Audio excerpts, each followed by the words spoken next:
V8 Supercars may be Australia's premier domestic racing class. But when the Champ Car circus hits town, the homegrown V8s have to share centre stage.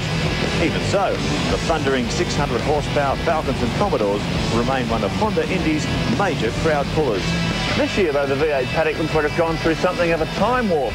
With only 4 weeks till the FAI 1000 at Bathurst, the leading teams have decided to use some of their old stock rather than risk their new Bathurst cars around these concrete-lined streets. It means that they can really, qualify, try and qualify well and stay on the gas a bit harder without the major risk hanging over their head that, oh, well, this is a car we've got to take to Bathurst. Well, it certainly destroyed our chances last year at Bathurst because there was so much work involved in fixing the 18 car after the bang it had that it put us so far behind the 8 ball that we got to Bathurst and we're still trying to repair the car. And so it was a protective move, really, on Glenn's part, just to ensure that our Bathurst car could be put away, prepared properly, quietly, and in the time frame that we wanted. As a matter of fact, it's actually for sale at the moment, Mark, so if anybody would like an EL Ford Falcon that's only been used very occasionally on Sundays, driven very sedately, I might mention, just come and see Honest Neil's used car deals. One man not afraid of testing his new metal is 5-time Bathurst winner Larry Perkins. Although his brand new VT Commodore is destined to make its maiden Mount Panorama appearance in less than a month, Perkins doesn't agree with the other team's old car approach to the streets of service. The Indy race here, it's a superb place. We get treated well, everything's good about it, and I think we should all rise to the occasion and give them and our fans the best shot we have, and that means our biggest, brightest and best pieces of machinery.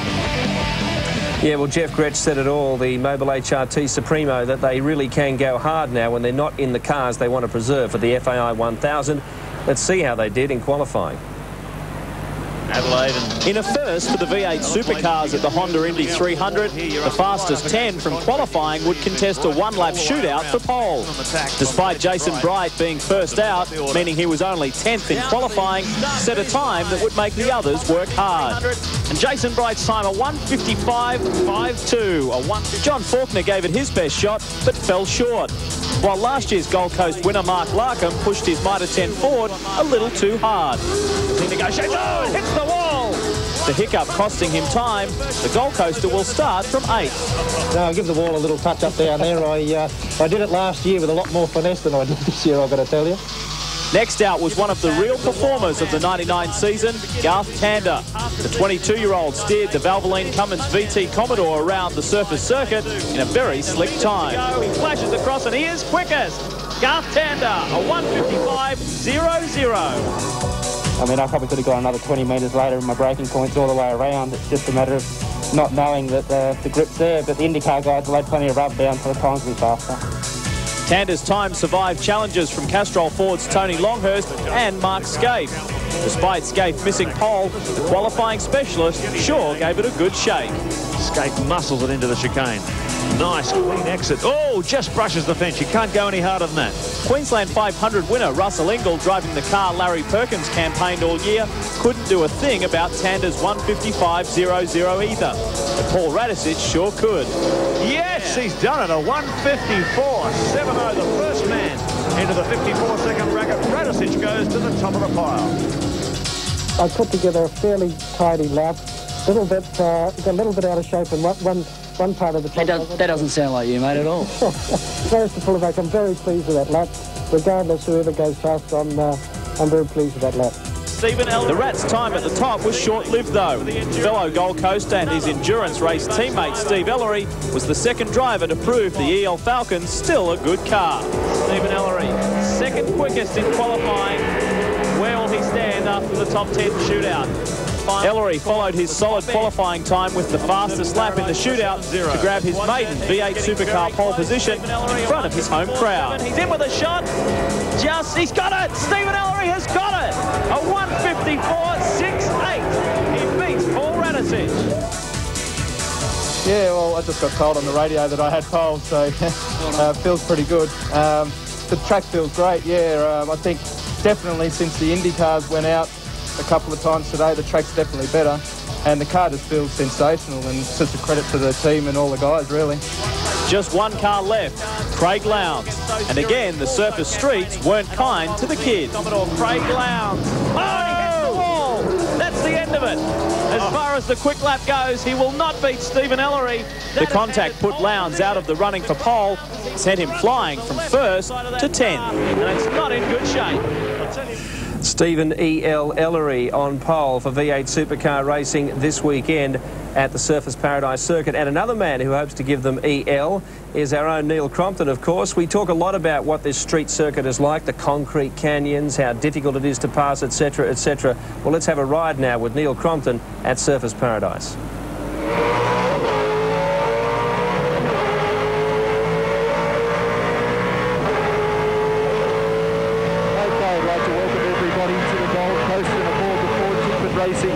V8 Supercar, heading down the front straight, if you can call it that, and into the first chicane.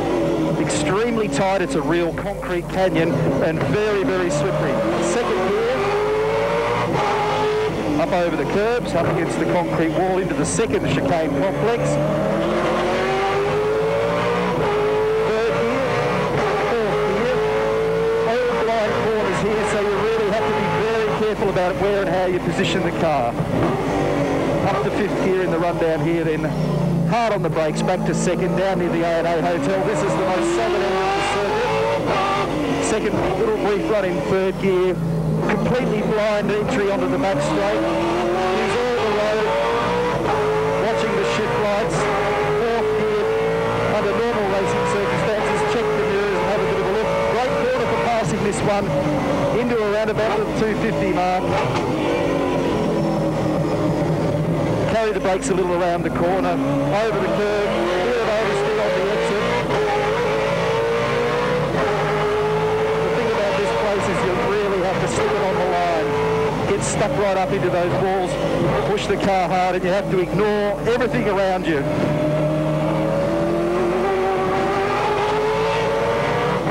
Street circuits produce street fights, and they're fantastic. Tyres are not quite warm enough for all of this yet. Love this little section up here where you can really flog the thing. Second gear complex up on the north end of the circuit. Blind corners. Hope and pray when you come out the other side there's nobody there.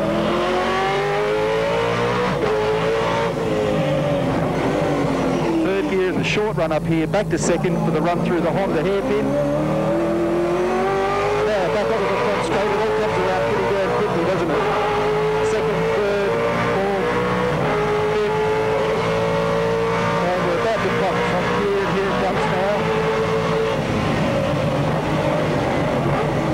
And that is one lap of this fantastic street circuit here on the Gold Coast. Another masterful performance there by Cromley behind the wheel and the microphone. But how will he do it in the heat of battle? There is the siren sounding as we cross to our commentators, Lee Diffie and Mark Osler, with a special guest, the Murph, Greg Murphy.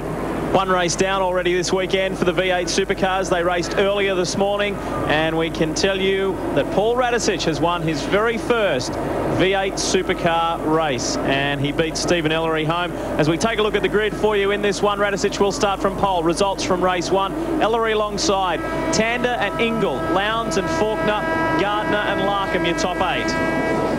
Out of row 5, Neil Crompton. We just did a lap with him. Tony Longhurst alongside in the Ford. Larry Perkins and Steve Reed. Jason Bargwana a little bit further down the order. 43 seconds behind the leader in the opening race today. Glenn Seaton alongside Jason Bright and Dick Johnson in 16th. We're getting back into the people who ran into some problems. Bright and Johnson had their troubles in the first race. So too did Scape. He stopped. He's way back in 21st there. So too Stephen Richards will start from 20th. Now something different here, Greg Murphy, that we're looking forward to is a rolling start, a non-traditional start for V8 Supercars. Well, we've seen the problems that the Supercars have had previously on the Gold Coast, and the first corner's always been a bit of a mix-up, and a few of the cars have been eliminated for the weekend, so they've decided to try and solve that by having a rolling start, also single file, so the guys will run down here, single file, and obviously we won't have the tyre smoking off the line, but they're just trying to keep these guys from getting caused in accidents. You'd have to say it was a pretty sound strategy, Murph, when you see how many cars have been brushing the walls and hitting the concrete. Well, they all seem to be doing it without all the pressure on. I mean, yesterday in the top 10, Lounsey obviously had a big scrape, which cost him any chance of getting pole position. And, you know, these guys are pushing really hard. As we've seen, Some of them are running the older cars, the VS Commodores, the EL Falcons, and they're not holding back at all. So that's been a bonus in that respect, I suppose. 15 laps around the 4.5-kilometre Gold Coast circuit. Mark Larkham there weaving side to side, just getting some heat into the tyres.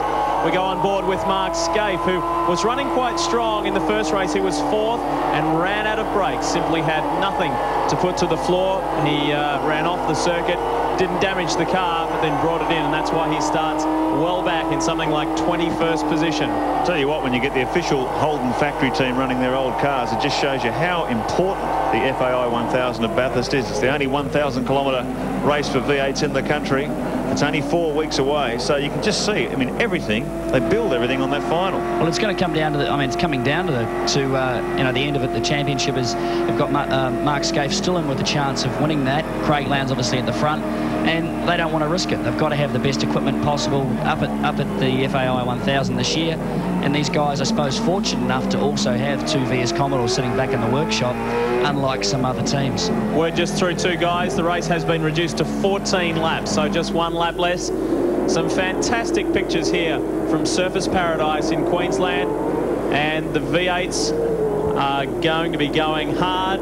Terrific pictures coming to you from the Goodyear blimp above the streets of Surfers, bringing us some wonderful pictures. And fortunately, the weather is on our side this afternoon. We did have a great day Wednesday when we arrived, but then Thursday it just bucketed down. Yesterday was a mixed day, but today for racing and, of course, for the Champ Cars, their qualifying session, it's all been good. Mark Larkham, who brought up his very first V8 Supercar career win here last year. And, of course, the car that he did it in is the car that Stephen Ellery is driving. Yeah, outstanding effort by Stephen Ellery. Very underrated driver. I remember seeing him back in 1996 when he did that fabulous double stint with Tony Longhurst. They brought the car home 3rd outright. I think it was, maybe a lot of people didn't pay attention to that. He's got a lot of ability. Just shows in this car they're not running him a lot of money. Sponsorship, limited amount of sponsorship, mostly from his father Bruce, who tries to pay the bills to keep the car on the track. And there it is there. You can see how funny it looks amongst all the very heavily sponsored cars. 2nd in the order. And Ellery will really be looking forward to teaming up with the guy who's driving the car right in front of him, Paul Radisich, at the FAI 1000. Okay, get ready. We are about to go green here at Surfers Paradise. The pace car will pull off, and we will get a start to this 14-lap V8 Supercar race. The green is waving. We are under start conditions. Radisich in the Shell Helix EL, the older car, will lead them across the line as he did in the opening race this weekend. Ellery, Garth Tanner, Russell Engle. Then we go back to Craig Lowndes. They're your top 5 as they hit the first chicane. Yeah, good strong start from the field as they single file shuffle through these chicanes. We've seen so much carnage here over the years in the traditional standing start. It's probably a good move. Save these teams a lot of crash damage, because there has been an enormous amount of crash damage this year. Greg, you've won here on the streets of the Gold Coast. What does it take? Well, it just takes a lot of commitment. You've got to basically realise, well, look at it and say, well, these walls aren't actually here. You've got to pretend they're not there and just go for it. I mean, it's a fantastic circuit. It really does put down to who can provide the most commitment to the circuit, and you've got to enjoy it as well. If you don't enjoy this place, you will not have a good run here. Craig Lowndes has never actually, well, he finished his first race this morning.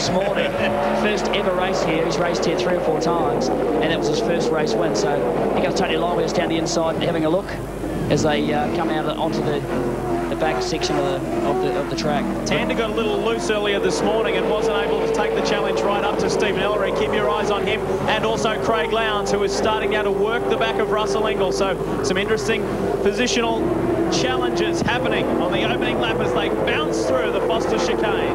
Fantastic. You can see back there in the field, good start from Wayne Gardner making his return to V8 Supercars this weekend. Oh, contact. A bit of a contact. Wow.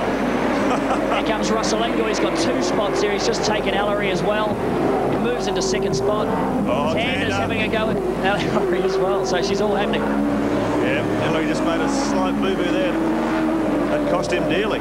Garth's over-enthusiasm here last year was one of the rounds that cost him to get the tag of the wild man, but he shrugged that off successfully this year. Now we see him getting stuck back into it here. Hard at it. Out in front is Paul Radisich, who has a handy margin over Russell Engle. Then Stephen Ellery. There's the interval there for you on screen. Back to Engle, Ellery, Tanner, Lowndes goes through. Then it John Faulkner. And behind Faulkner is Wayne Gardner. He returns. It's a brand new car, incidentally. The McDonald's Coca-Cola VT. Yeah, Wayne was saying, let's have a look at this on the replay. Ellery down the inside. Radicic has really come across to block him. And he's come right down the inside. Russell's had a great run. Look how far over Paul Radicic is to the inside, trying to block Stephen Ellery. Tander's in the wrong spot. Gets blocked out there.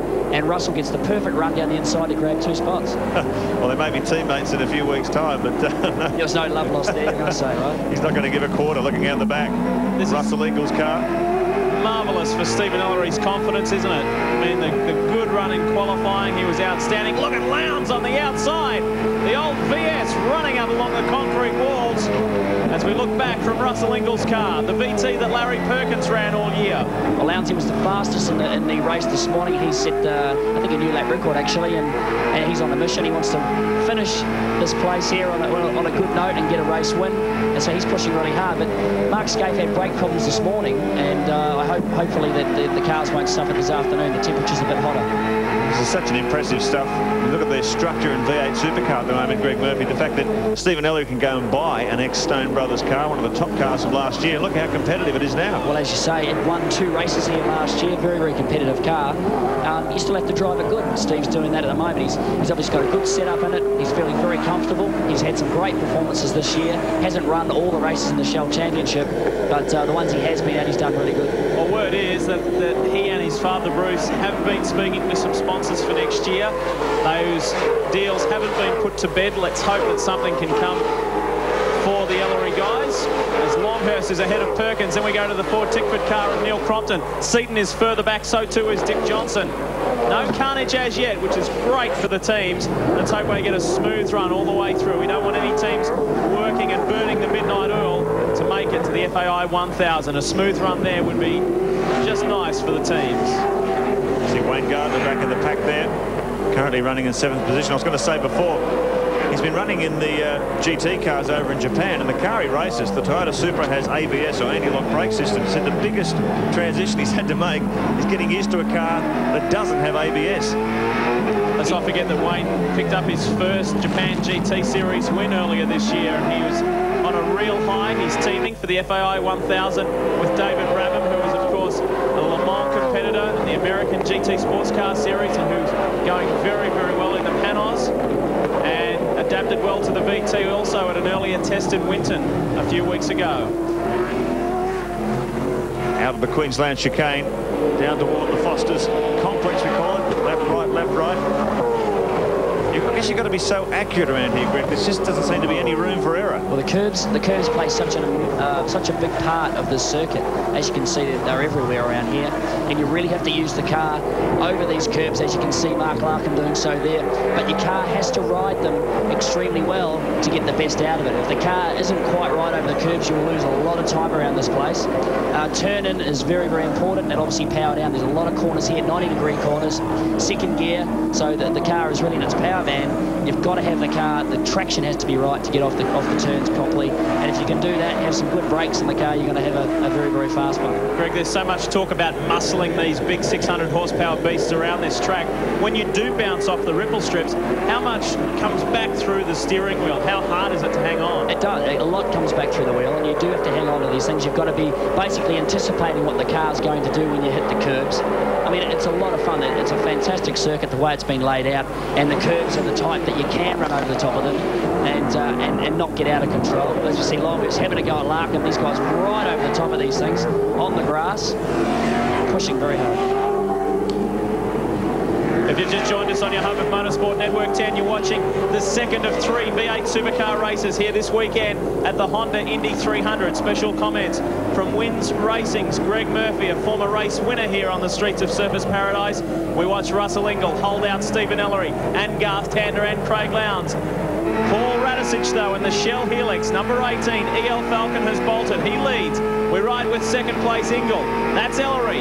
Look at the horsepower of that Ford coming up under there, Russell Engle. It's right up behind the ex-Stone Brothers racing car. A lot of horsepower. And Stephen right up against the wall. Now, that's what you have to do to go faster out here. Be committed to that.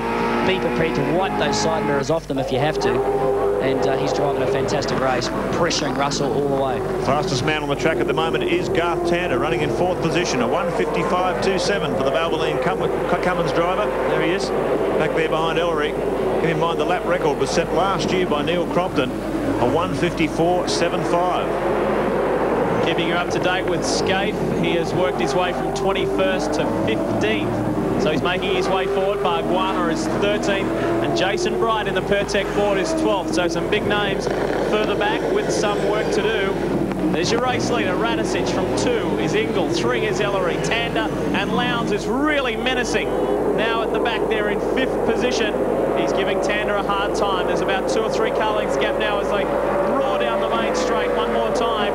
A 14-lap race. Plenty of distance and time yet. And Craig Lowndes now the fastest man on the circuit. He's the first to drop into the 1:54s, the 1:54.98. So he's about 2/10 of a second away from the lap record. The new lap record. Barguana. All over the back of the Pertec Ford of Jason Bright, got a little out of shape under brakes as they chase Neil Crompton in the older EL Falcon. Well, these two both had damage in their cars after this morning's race, and Barguana quite serious damage to the front. It's all happening on the streets of the Gold Coast. Paul Radicic leads the way from the enforcer, Russell Engle, and Stephen Ellery holds on to 3rd.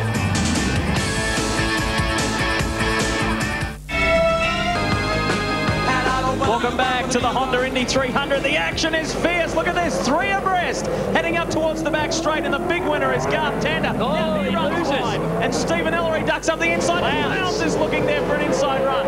Brilliant stuff. This is 2nd, 3rd, 4th, and 5th. Paul Radicic has bolted, but they are changing positions fiercely now. And Russell Engle lose 3 spots on that one, so he was the big loser. And Stephen Ellery, great move up the inside 4 corners ago. It took 3 of them to sort it out. Tander looked like he was going to get back in front. Major crossovers happening. That's how important it is around here to get the right line.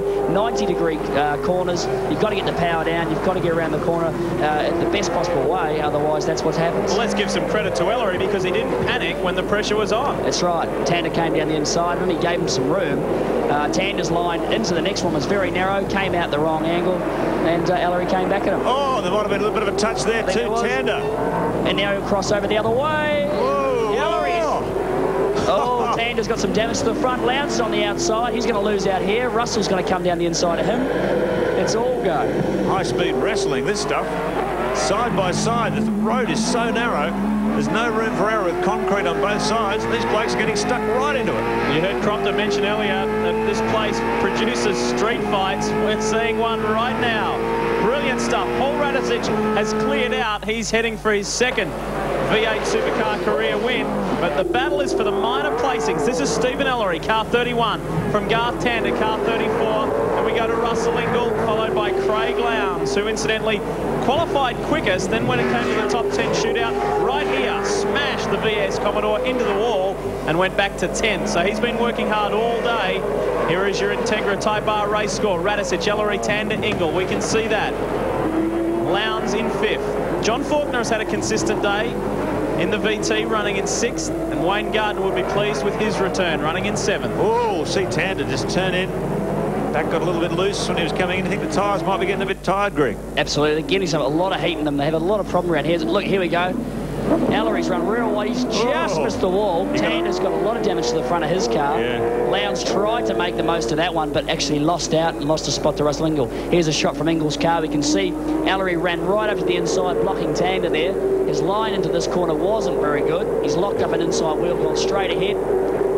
He covered these 2 guys. Great action. Lowndes thought, I'll go down the outside. That didn't work. He's been forced out wide into the tyres. And this is pretty exciting. I was going to say it's not over by a long shot. Radicic has cleared it out. 3.7 seconds the gap back to Stephen Ellery. But this is the battle for 2nd. It's a 4-way fight between Stephen Ellery, Garth Tander, Russell Engle and Craig Lowndes. We look out the back of the Enforcer's car. The Castrol Commodore copping plenty of heat from the Mobile machine. Paul Radicic came into this series saying that he wanted to win. and he has had a tougher than expected year. And probably about 2/3 of the way through the season, he said, I've got to tell you, this is the toughest series in the world, and it's tougher than I expected it would be. He said, let me stick around. I want another shot at it next year. And he said, but first of all, I'm here to win races. Today, he experienced that in race 1, and he's well on the way to doing it again. Ellery still in second position from Tanner, Engle, Lowndes. Back is Longhurst, another local driver, in 9th. Whoa, Lowndes really forcing the issue now, and Russell Engle knows the pressure's on. Well, Radicic has been giving a bit of a breather here. These guys battling so hard. He's got a fairly serious lead now, and he can sort of relax a little bit, look after the tyres, which will be getting a very hard time around here. As you see, Lowndes lost a bit of room, a little bit of a gap there to Engle. Catches up under brakes, over the top of the curbs. Accelerates now, down the back. Tell you what, while this battle's on, Stephen Ellery is absolutely flying. He's just set a new lap record. He's undercut Lowndes by 0.3 of a second. A 1:54.41 for the Gold Coast. So this is outstanding driving. Should we point out that Lowndes' old lap record that was just eclipsed was in an old car, and Ellery's just set the new lap record in an old car? Nothing wrong with the ELs and VSs. That's the car is running. Oh, well, no, it's not running. It's not. He's with Radicic, so I keep getting that mixed up. They did very well, and considering the difference in physical size. Ellery is huge. He's very, very tall, and Paul Radicic is quite short. They fitted together perfectly in the AUXR8 at Queensland Raceway, and were running very strong before they were put out. Lowndes on the inside. Gotcha. Moves on the inside of Russell Engle. He set that up coming out of the chicane. Got a really good run out of there. Lined Russell up under brakes, shot up the inside. Obviously the VS is working very well. We've seen Tanner challenging Ellery. These two are going to hold each other up again. They should allow. They're side by side now going into the last corner, Honda corner coming on the front straight. Tyres getting shifted. For so long, people have said, all they've said about Stephen Ellery, he did well at Bathurst a few years ago when he got third with Tony Longhurst, but maybe that was mostly Longhurst. Now he has proven for himself with 5 laps remaining that he can do it all by himself.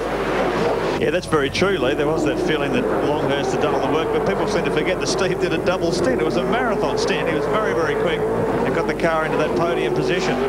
So he's no doubt about his talent and his speed. Boy, while he's in the cut and thrust, this big battle for second position, he's driving a defensive line to keep Tanner out, and he's just set a new lap record. It's a phenomenal effort. They talk about the younger guys, and Bargwanna and Tander and Noski and Kelly and all that get a lot of the accolades. Stephen isn't exactly a grandpa himself. He's only just turned 25, so plenty of racing years left in him. I think we should watch Lowndes here. He's on a mission. The car's obviously working pretty well, and he's all over the back of Tanner this time. I think the back chicane should be very interesting. He'll probably try another move like he did with Russell a lap ago, and we'll see if he can slot that VS up the inside of Garth's VT Commodore. Good place to be on a mission too, in front of all these Champ Car team owners. There's all sorts of rumours floating around at the moment. Lowndes has done a deal, or he's close to a deal, or he's going to do something with Champ Cars or maybe Indy Lights next year. Big ambitions to return to the open wheelers if they can find the money. So big chance for Craig to turn it on for the Champ Car teams, which always jump over the fence and have a look at the V8s in action. As we drift back through the field, there's Crompton, Seaton, Stephen Richards there in the 96 car. Behind him, Steve Reed in the Microplex PPG car, and then Dick Johnson in the number 17 Shell Helix Ford. On Friday, or Thursday morning, Stephen Richards was fastest in that VS Commodore in practice, so it was working very well in the wet conditions. It's not working so well today in the dry conditions on the Gold Coast. Very hot out there too. Steve Reed looking at the inside of him there, but pulled out of it. Murph, I guess we should explain the reason why you're not driving this weekend. Yeah, well, the Wins Racing decided our VT Commodore, the only car we do have, and the team is back in the workshop. We're saving that for the FAI 1000, so to fit in with all the conditions that exist, we've got Steve driving John Faulkner's VS Commodore, and he's out there just flying the flag for the sponsors. We shouldn't forget the fact either, Mark, that this is Dick Johnson's final run on the Gold Coast. Yeah, it's a massive crash. Big crash. Ellery, Lowndes, and Tanner. Now, that looked like that was going to happen because those guys were pushing real hard. Craig's not happy at all. Now what? Not happy. So that would tend to believe that he's limping a little bit. So hopefully he hasn't hurt that leg of his. Well, when he had the crash yesterday, his knee was a little sore, and you not very often get to see Craig Lowndes show this much emotion. No, I was going to say, he doesn't vent his anger very often. He is not happy. Totally. they would tend to think he's been caught up in this, which... Look at the front of Tanner's car. There's Radicic coming through. Ellery comes through here. Now, Lowndes is already ahead. Oh, Ellery's gone in. He's hit the wall. He's made a massive... Lowndes has gone straight in and Tanner into him. Well, Ellery's made a big mistake. That's the chain reaction we see so many times on the streets of Surfers Paradise. That will be a red flag for sure. Let's have a look at this. Red flag for sure. Now, totally innocent on that one was Craig, and also, obviously, Garth Tanner. Oh, man. Russell Engle, very fortunate not to concertina into those three. Well, there we go. Confirmation the race has been red flag. Oh, what a shame. What an absolute shame. We saw Lowndes do something very similar in his top 10 runoff when he hit the wall there. Looks like Stevens actually might have just given himself a bit of a winding as well and hurt his hand. Red flag is out. Race has stopped immediately. Track completely blocked by that carnage. And look at the front of the Valvoline VT Commodore. That's the car that Bargwanna and Tander have to share at Mount Panorama in November, the FAI 1000. You're looking at Stephen Ellery. He has hurt his hand. His right hand is aching. And he had severe contact with the wall. They've come in there very hard. Obviously, they're always using that curb. Here we have another shot of it. He's come in, hit the curb. The car's gone way up on two wheels. And that's a big crash. A big crash. Come into the tyres. The tyres have sucked him into the wall, turned him around. He's in a bit of pain.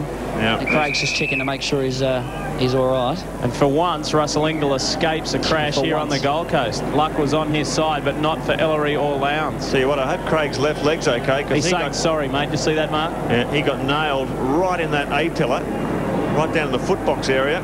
So hopefully Craig's leg's okay. Looks like he's okay now. Well, Craig Lowndes, I suppose, can smile. That's not his Bathurst car that he's going to have to race with. And here's another angle of what we had happening, I think.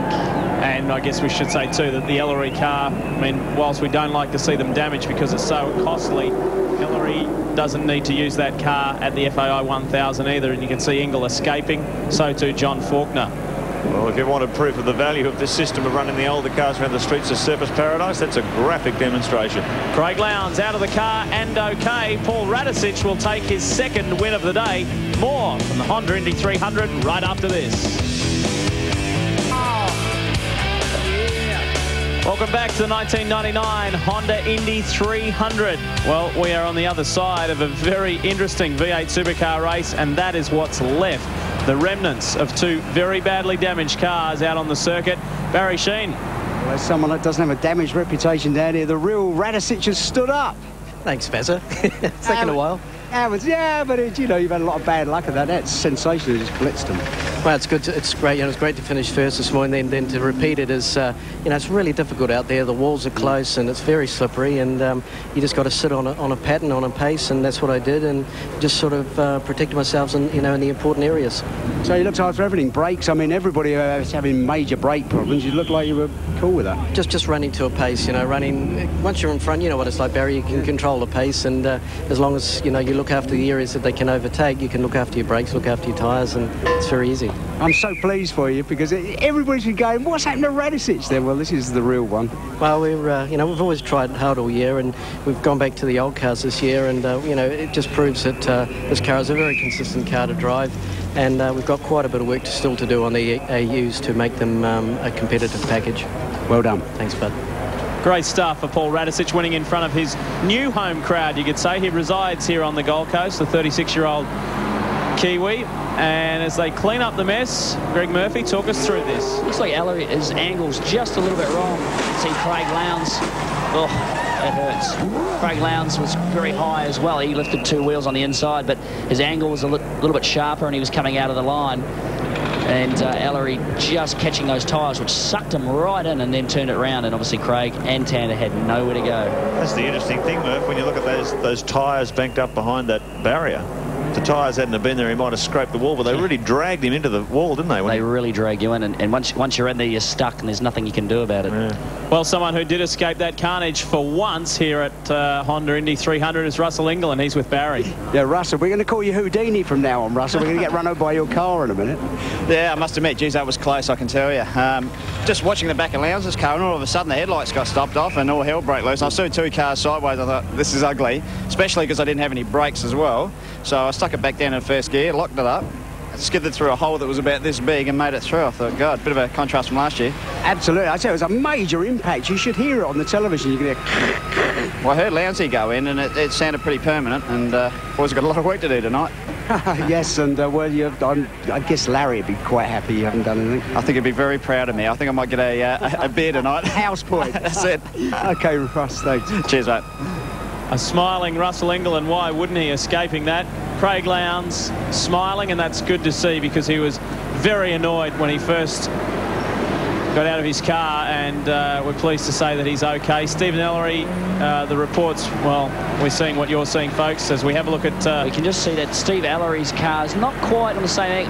Lounsey turned in a little bit later, got more of an angle coming out, and obviously that's why he was going to miss the tyres, but he wasn't going to miss Stephen Ellery, who had already been turned around by that stage. So a big mess, those guys. Those tyres were like a magnet. I don't know if all these guys will be, definitely won't be fixing Craig Lowndes' car. No. That's way too badly damaged to be ready for tomorrow. And I suppose, you know, even though it is an old VS Commodore and not the Bathurst car, that's a big fix bill. I mean, that's going to cost a lot of money. And they don't like crashing these things, doesn't matter what they are. That's still a $250,000, $280,000 motor car. So we don't like to see that happen. It was such a shame, though, wasn't it? It was an absolutely fantastic race. I know Radicic had cleared out, but 4 cars fighting over second. It was fantastic to watch. Well, as they take Craig Lowndes back to the pits, we will hopefully give you the results of the V8 Supercars on the other side of this break. This is the 1999 Honda Indy 300.